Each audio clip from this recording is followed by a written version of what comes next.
Regional adviser custom वफाकी tax Mohtasib मंजूर हुसैन मेमन ने कहा है कि वफाकी टैक्स मोहतसिब FTO का इदारा ताजरों और सनतकारों की FBR, कस्टम्स, इनकम टैक्स और सेल्स टैक्स से शिकायत के अजाले के लिए बनाया गया है और ये अलील वक्त में तमाम शिकायत को हंगामी बुनियादों पर हल करने के इक़दाम को यकीनी बनाता है। वो Hyderabad chamber of small traders and small industry के सदर मोहम्मद अल्ताफ मेमन की दावत पर चैम्बर कॉन्फ्रेंस हॉल में वफाकी टैक्स मोहतसिब इदारे के सर्विसेज और इक़दाम पर ताजरों और सनतकारों को ब्रीफिंग दे रहे थे।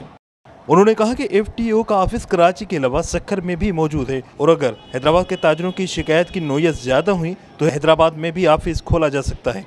FTO ने 2021 में तमाम शिकायतों की मद में 800 मिलियन रुपए रिफंड करवा कर दिए। FTO की अथॉरिटी हाई कोर्ट के बराबर है। ये इदारा अपनी सिफारिशात पर अमल दरामद न होने पर मुतल्लिका ऑफिसर्स को 6 माह तक जेल भेजने का भी इख्तियार रखता है।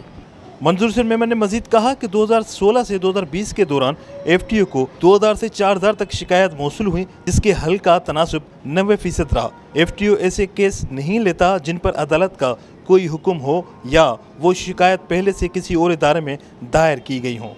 उन्होंने FTO में शिकायत दर्ज करने के तरीके से ताजिर व सनतकार हज़रात को मुकम्मल तौर पर आगाह किया। इससे कबल सदर चैम्बर मोहम्मद अल्ताफ मेमन ने अपने सिफारतनामा में कहा कि वफाकी टैक्स मोहतसिब एक खुद मुख्तार इदारा है जो ताजिर, सनतकारों और अवाम को किसी भी महकमा की तरफ से बदनज़मी और हिरासा किए जाने पर रिलीफ फराम करता है।